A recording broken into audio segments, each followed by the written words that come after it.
Going beyond the headlines.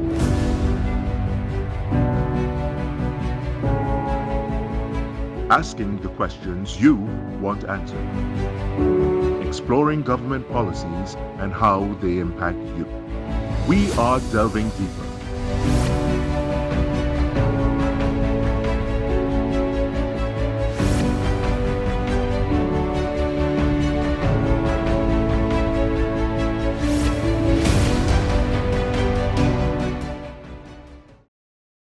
Good evening and welcome to Delving Deeper. I'm your host, Kimberly D'Souza.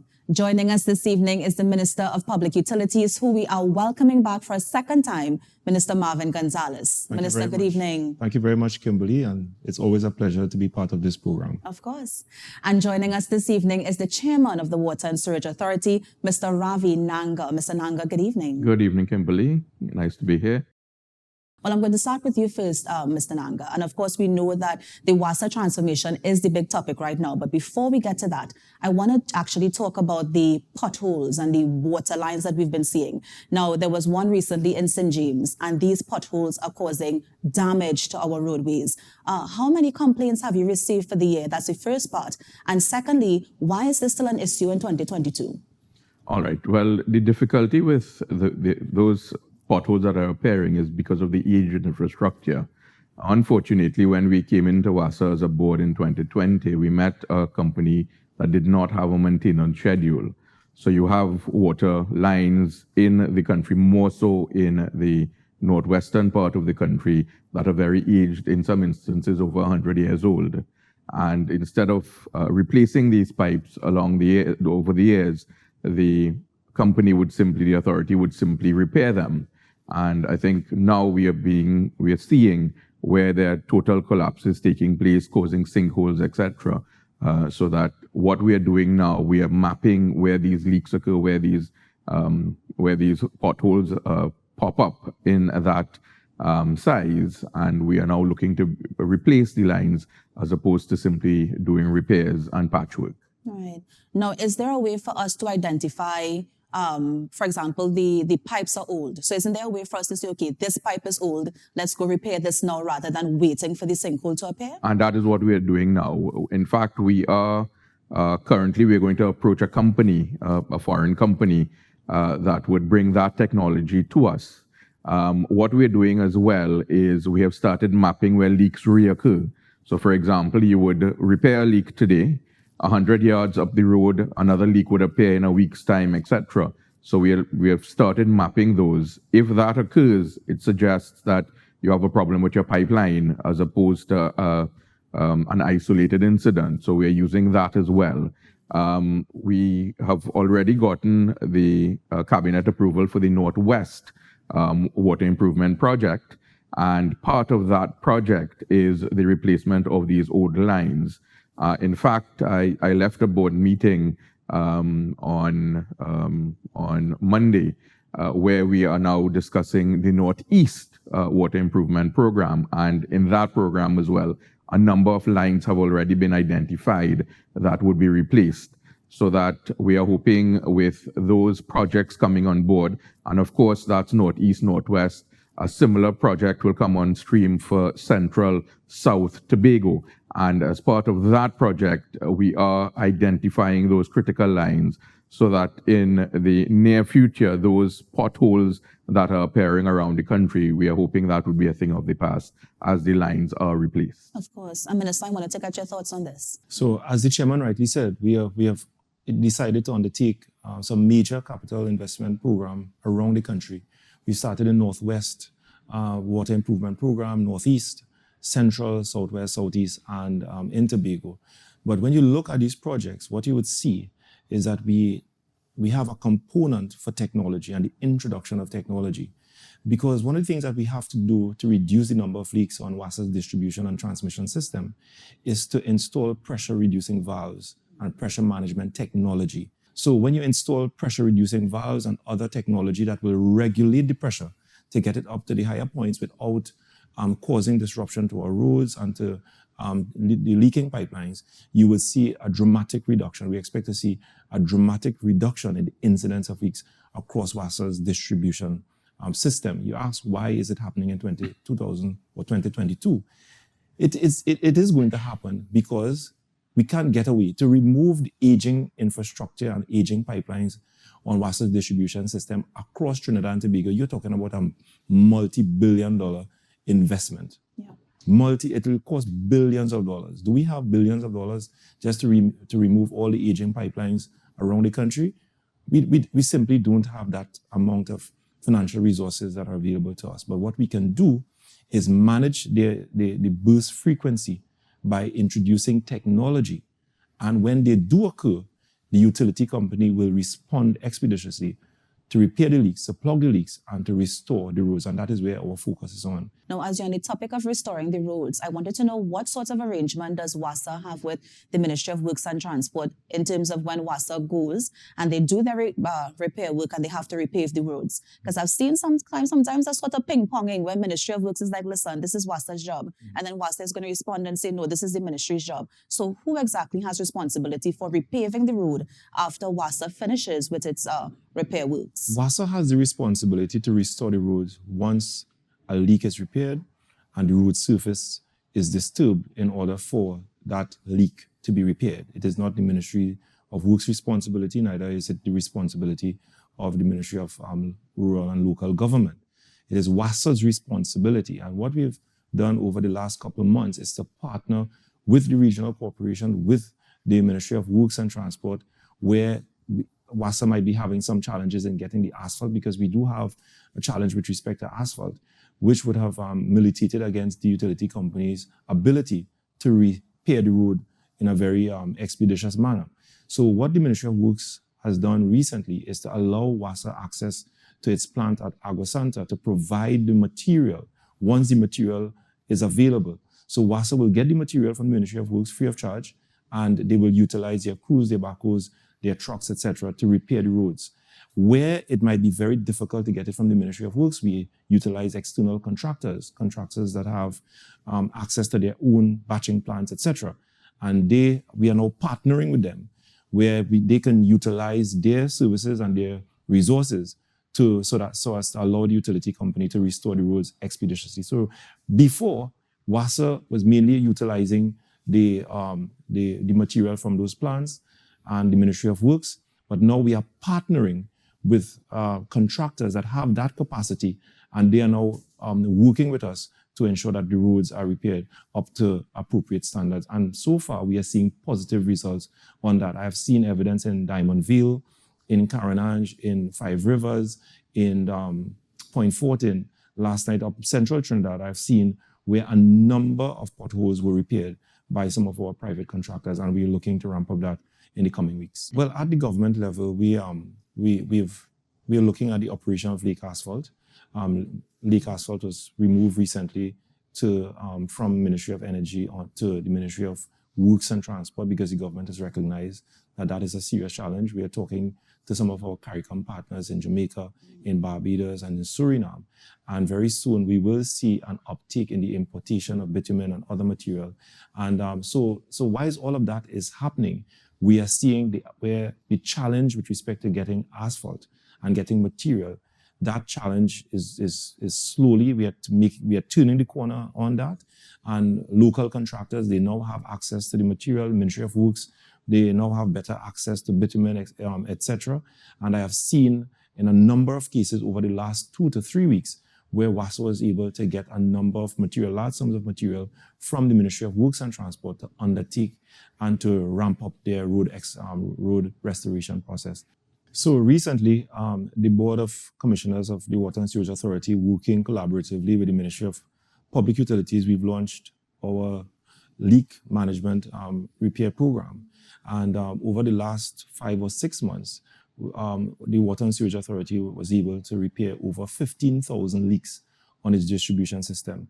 There was a backlog of over 5,000 leaks based on the data presented to us, and we were able to reduce that to under 3,000. We now have evidence that the number is considerably lower than the 3,000, and we are in the process of doing a final verification so that by the end of September, we are looking towards reporting to the people of Trinidad and Tobago that leak backlog is completely eradicated. But what is the impact of eradicating your leak backlog. It simply means that the utility company would be able to meet the RIC standards to respond to reports of leaks within a 24 to 48 hour period. But not only that, but as we eradicate the leaks on the distribution and transmission system, we have seen evidence around the country in communities where those leaks have been repaired. We've seen evidence that there have been an increase in pressure and that there have been a drastic improvement in the water supply. And Minister, because we are in the rainy season, are we expecting to see our dams at full capacity? I think most of our dams, I'm happy to report, are in a very healthy position. Their capacity is 100%. And as a result of that, I can tell you that in areas served by the Navet Water Treatment Plant and Hollis capacity at this point in time is 9.5 imperial million gallons of water per day. And as a result of that, there are a number of communities in Aruka, in Ridgeview, and some parts of the Eastern Main Road. They are now enjoying a 24/7 water supply as a result of the state of Hollis at this point in time. And that's the reason why, at this point in time, there are approximately 51% of the citizens of Trinidad and Tobago now enjoy a 24/7 water supply. 2 years ago, when I came into the ministry, it was 34%. And because of some of the interventions and some of the programs that we have put together, like CWIP, managing our leaks, managing our network, deploying technology, as the case may be, what we have seen so far is an upward movement in the levels of service, 24/7 levels of service, from 34% 2 years ago to 51%. And we're looking forward to ramp up some of these activities over the coming months, where approximately by the end of the fiscal next year, approximately 65 or 70% of the country can now enjoy a 24/7 access to water. Okay. Now, Mr. Nanga, I want to bring you in here because I wanted to focus on the transformation at WASA. What's the latest on that? Although the formal transformation, if I can call it that, was only approved recently and announced last month. In fact, from day one, with this board coming into place, we were put on that footing that we needed to transform the authority. The precursor to our appointment was the subcommittee's report on the affairs of WASA, and that gave us great insight into the problems, so that from day one, within the remit of what a board could have done, we started transforming the authority, putting things in place, developing standard operating procedures, for example. The CWIP program Minister spoke about, all that was part of the transformation process. Now that we have the formal transformation plan approved by Cabinet and given to WASA for implementation, that has already started being implemented. Early in September, the HR committee has already engaged consultants in working out job descriptions and advertisements for the top positions in the authority, that of CEO, and the 8 managers falling right under the level of the CEO. We have the view that with a proper management in place, that would be a good starting point for the transformation, because once we have managers that are in place that can encourage the employees to work, that will be a very good starting point. And what we have realized with, for example, the implementation of the CWIP program, the leak repair programs, WASA is in fact populated with a number of very competent managers and employees. Now that we have a fairly new executive in place since July last year, they're in place a little over a year now, we have seen some tremendous improvements and gains with this current executive. And now that we are highlighting what we need and we are going out on a recruitment drive, we are hoping to bolster those persons in management that we have identified as being able to move the authority forward. We are going to supplement that. We will be going on both a national, regional, and international search for a competent CEO as well as the managers. An important part of the transformation, as Minister alluded to already, is the aspect of technology. And for the very first time, we're going to have a vice president of technology. We are going to have different managers for the various areas. We are going to divide Trinidad and Tobago into areas that would allow for accountability, so that if there's a problem in a given area, all we would have to do is go to that manager and ask the relevant questions. So again, for the first time, you would have a vice president of technology whose duty and function it will be to advise WASA and to start implementing these various technological measures to improve the reliability of the service that we will be offering in the not too distant future. Right. So the transformation is very well, it has begun, and within the very short space of time, early in September, advertisements will be going out to fill the position of CEO as well as the 8 senior managers. Now, Mr. Nanga, while the advertisements are going out, the 426 managers at WASA, will they still retain their jobs or will they be out of jobs? The 426 members, no, it will be a transition. So as quickly as we fill the new positions, those old positions will be made redundant. Okay. And how is this structure going to work? So, for example, the Vice President of Technology, will he also have managers under him? Will he have subordinates? How is that going to work in that department? Right now, there are 8 levels of management. That is now going to be cut down to 4 levels to, again, allow for accountability so that, yes, he will have an entire department under him, but it will be a limited number of managers. We are going to streamline the authority so that we will increase efficiency and accountability. Right. Minister, do you want to add something on this? Well, I look forward to the Board of Commissioners putting together that new management team, because at the end of the day, the Minister of Public Utilities is not a permanent fixture in the Ministry of Public Utilities or WASA, and the board is not a permanent fixture. We are here for a very short period of time, and we have recognized, based from the work that we have done in that Cabinet Subcommittee report in 2020, that the main problems inside of WASA, starts at the level of management. And as we stay around the organization longer, it continues to confirm our view and our position that management is, in fact, a serious problem in the Water and Sewage Authority. So the hard work has been done. We have the Cabinet Subcommittee report.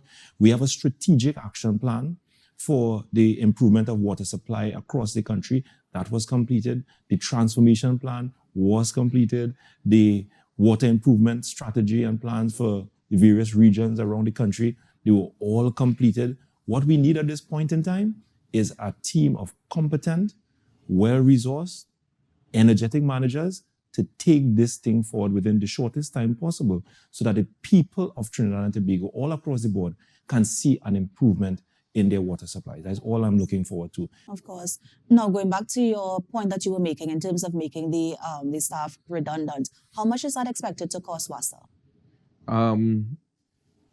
We have not worked out the exact amount in terms of at the level of the executive management as yet. We have a very ballpark figure that we're looking at, but we would prefer not to disclose it at this point in time. Okay. But while we are on the topic of course, revenue, I know that WASA roughly spends, let's say, $2 billion, right? And they have their revenue that's coming in, which is less than $1 billion. I know that you were saying that one of the benefits of the transformation is technology, but how is that going to translate to the finances at the authority? All right. With technology coming on board, as well as the other steps in the transformation, we are going to improve efficiency. So we're going to cut our operating costs. In addition, we are also on a rate collection drive. We have advertised, for example, and we are seeing some benefits there. So we're looking to increase our revenue as well in that regard. So we are attacking it on both ends, increasing our revenue and decreasing our operating costs. And with the advent of technology, for example, the reduction in the amount of leaks, the reduction in non-revenue water, for example, the operating costs will come down, and we are hoping that at the same time, we'll have an increase in the level of collections. In addition, in terms of increasing revenue collection, there are a number of customers who are off the system, illegal connections. As you may have seen, we have offered a 3-month amnesty, and once that amnesty passes, we are going to either disconnect or we are going to bring you in to regularize your position. So that in itself will increase our revenue. Of course. And Mr. Nanga, where are we with the RIC in terms of the change in rates? Again, as Minister alluded to, for the first time in many years, the business plan is basically completed. Again, early in September, we expect to submit that business plan 2022 to 2027, which will be the precursor to any rate increase that the RIC may consider appropriate. So that the business plan, it is basically completed. We are just doing the finishing touches, and that will be submitted for the RIC's consideration. What's next for the authority? I'm hearing technology, transformation plan, increasing revenue. What's next? And basically the transformation process. With the approval of the transformation plan, we at the authority were very excited. It's no secret that WASA is a bad word. One of our jobs is to change that outlook. We have started doing that, as I've indicated, over the last year and a half. We are there as a board. We have been making strides, small strides, I would say. There's still a lot to be done, and we are very excited with the transformation process. Once, as Minister said, we get the correct team at the head, the effects of that will trickle down. Coming from the private sector to chair the Board of Commissioners, I would say it was painful to see what was going on.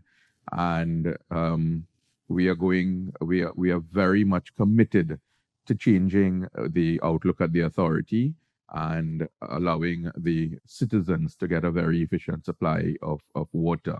What I would say at this point in time is that WASA did not get to that state overnight, so that it will take some time, and funding permitting, it will take some time to get to that level of improvement where you would have a minimum amount of complaints. But with the transformation having started, we are very excited at the prospect of a new authority. Now, Mr. Nanga, while you're excited for the new transformation process, I'm just wondering, how is the authority going to prevent, let's say, for want of a better word, corruption happening, let's say, 10, 20 years down the road? And in addition to that, I mean, who is the one who is going to be in charge of accountability if something like that happens? All right, the buck stops with the board, the buck stops with me as the chairman. We have already started putting things in place to prevent corruption. Corruption, as you would know, it's a very difficult thing to weed out. But we have started by putting standard operating procedures in place.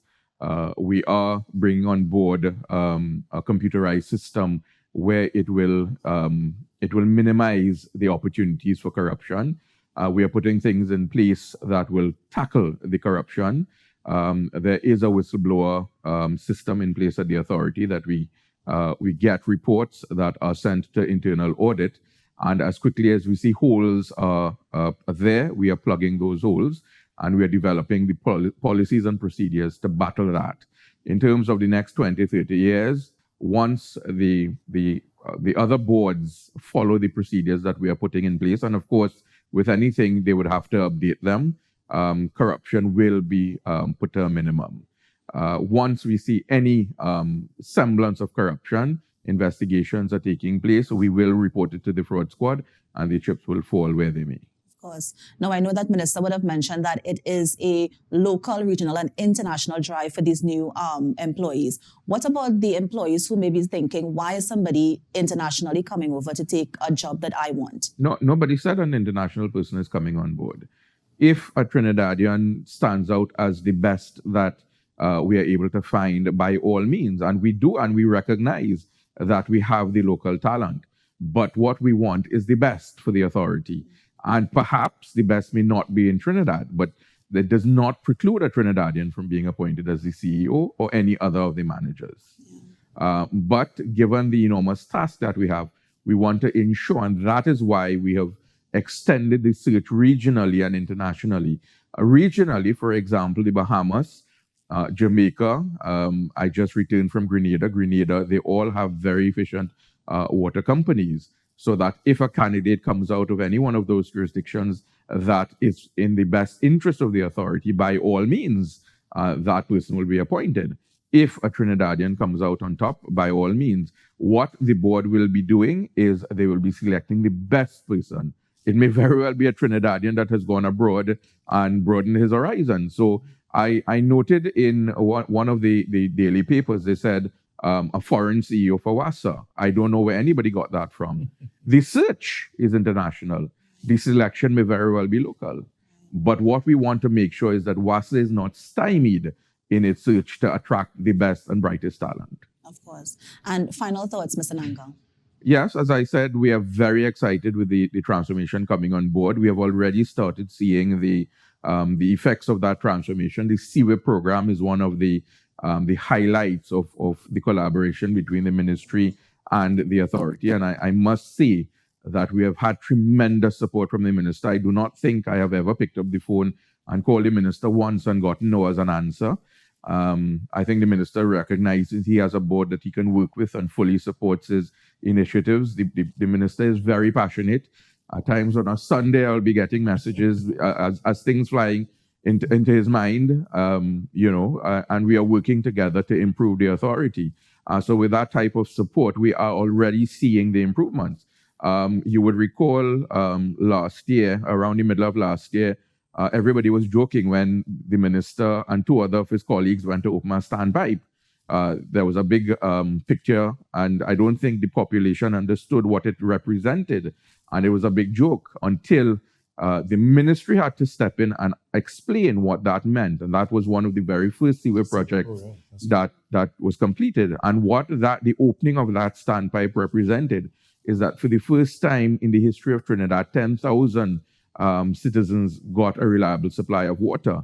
And you would realize after that, CWIP was not very widely reported. The ministry would have to do that work, so that we have already started the transformation process. We are seeing the positives. By no means are we living in a dream world. We know there are many other things that require fixing out there, and we are getting to those, but we are already starting to see the benefits of this transformation process. Of course. And Minister, while your chairman has been singing your praises, of course, final thoughts for you as well. Well, I think the stars are aligned where WASA is concerned. You have a Ministry of Public Utilities and a minister who is very passionate about making that transformation that this country, aimed for and longed for over 60 years. We are celebrating 60 years of independence. And during my research, I saw a 1962 article in the Trinidad Guardian where the article, talked about transforming the Water and Sewerage Authority by 1962.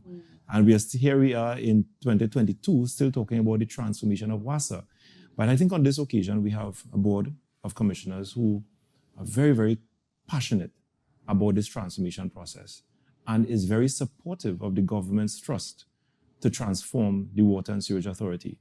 We've worked closely with the Board of Commissioners, and let me be abundantly clear that it is a cabinet subcommittee that was put together by the Honorable Prime Minister that worked collaboratively with the Board of Commissioners in putting together that transformation plan. So we did not sit in a room and come up with a plan and say, look, board, you go and implement this. The board was part of this process, and therefore when the cabinet approved the policy for the transformation of WASA, the board knew exactly what its mandate is with respect to this transformation. In September, because we've completed all of this work, in September, after the budget is read, we are now looking to implement these programs across Trinidad and Tobago. And the first objective is to eradicate water supply that is below 24.2 and below. So if any community that has a water schedule of 24.2 and below, that plan is designed to respond to some of these challenges and bring every community to at least a minimum of 24.3 water supply. So that's in the first phase. And those are the communities that we will be targeting in the new fiscal year. So we are talking to CAF, we are talking to the IDB. We expect to have access to an emergency funding of $45 million. And we're looking to start implementing these projects all across Trinidad and Tobago, putting down modular water treatment plants in the Sangre Grande area, in the central area, in the Penal area, in the south area, in Tobago, in the River Estate areas, increasing and improving water supply, putting down some of our data loggers all across the region so that we can get real-time information on what is taking place on your network. Whether you have a disruption, you will be notified instantly by some of these technologies that we are putting down.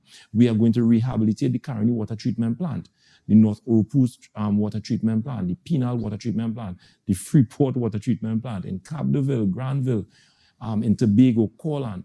All of these things now form part of our regional plans.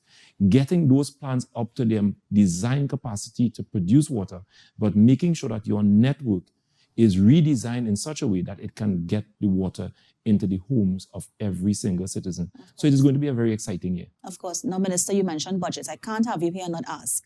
Budget allocations. Can you hint in terms of how much you may have requested? And I know you may not be able to give the figure, but is it similar to different from what you would have requested last year? It is significantly more than compared to last year, because last year we did not have the benefit of the completion of a transformation plan. We didn't have the benefit of the completion of a capital investment program. We didn't have the benefit of the regional plans.